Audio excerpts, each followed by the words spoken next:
L'écho pour tous, présenté par Mehdi Litim.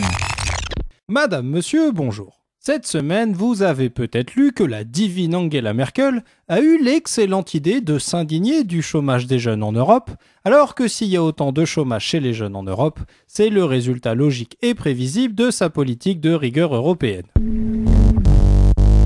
Alors, pourquoi les jeunes sont-ils autant au chômage, diable Vauvert ? Eh bien, parce que nous vivons une époque formidable. Quand le chômage explose, ce sont les lois du marché et de la jungle qui veulent ça. Il touche et il détruit tout d'abord les plus faibles. Alors, les plus faibles dans la nature sont déjà, toutes catégories d'âge confondues, les personnes les moins bien formées, c'est normal. Mais parmi les moins bien formés, s'opère une juste et éternelle sélection naturelle qui a tendance à éliminer du monde merveilleux du travail les humains les plus âgés, mais aussi et surtout les plus jeunes. Parce qu'un jeune, quand il est sorti de l'école jeune et qu'il cherche un travail, il est trop souvent sorti de l'école sans diplôme et sans formation. Alors cela, c'est justice, personne n'en veut, et on retrouve leur nom au cimetière social du jeune, c'est-à-dire au Pôle emploi. Souvent aussi, le jeune est sorti de l'école avec un diplôme, une compétence, une formation de 2 ans après son bac. Alors ce type de jeune est moins au chômage que le jeune sorti sans diplôme, mais plus souvent au chômage quand même, c'est justice, que les jeunes sortis de l'école avec des bacs plus 5, voire beaucoup plus souvent que l'espèce la plus évoluée du jeune, le jeune sorti de la grande école, souvent aussi issu d'une famille de profs ou de riches. Mais Angela, d'où vient donc ce chômage qui touche particulièrement les jeunes et que tu combats ?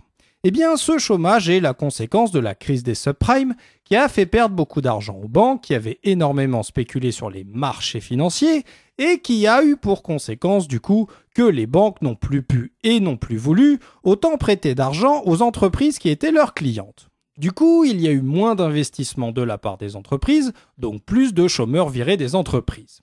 Par la suite, ces chômeurs ont passé moins de commandes aux entreprises, donc il y a eu encore plus de faillites d'entreprises, donc encore plus de chômeurs, donc encore plus de jeunes chômeurs. Alors on aurait pu se dire, mensch, comme en 1929, à cause de la crise déclenchée à l'époque par les spéculateurs, qu'il y a du chômage parce que les entreprises reçoivent moins de commandes qu'avant la crise, et que donc pour sortir de cette crise, il faudrait que les entreprises reçoivent autant de commandes qu'avant la crise, parce que c'est bête quand même que d'un côté de la rue, il y ait des chômeurs qui font la queue pour entrer au Pôle emploi, et que de l'autre côté de la même rue, il y ait des entreprises dont les machines ne sont pas utilisées.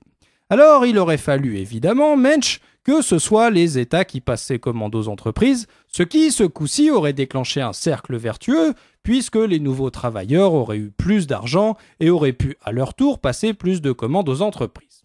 Oui, mais nein, Angela, assise sur ses principes de vieux conservateurs allemands de la CDU, a refusé que l'Europe, et surtout que la Banque Centrale Européenne, qui a le droit de créer autant d'argent qu'elle le souhaite, crée cet argent pour le prêter pas cher aux États touchés par la crise déclenchée par les spéculateurs. Alors, quand Angela nous dit qu'elle aime bien les jeunes au chômage et qu'elle veut s'occuper d'eux, eh ben on se dit qu'elle aime bien, mais qu'elle châtie encore mieux.